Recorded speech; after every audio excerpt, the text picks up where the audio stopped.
5 حاجات لازم تعملهم قبل ما تيجي دبي. لو ما عملتهمش 100% هتتسوح. اول حاجه، اوعى تيجي هنا في الصيف تدور على شغل. من اول نص 9 اول 5 هو ده الوقت المناسب. غير كده 10 دقايق وتليفونك هيفصل بالحراره، 15 دقيقه وهتقع على وشك. ما تسترجلش في الحته دي. 2، طلع شهاده تخرجك وشهاده ميلادك انجلش وعربي، تمام؟ ووثقهم بالخارجيه المصريه والقنصليه الاماراتيه. لو جيت تدور على شغل هنا وقدمت ما لهمش لازمه من غير ما تعمل كده.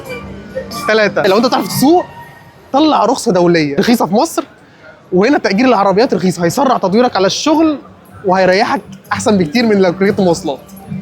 4، انزل المطار اشتري سيم كارد وكارت نول. ليه السيم كارد؟ اشحنه عشان تعرف تمشي بالجي بي اس، تمام؟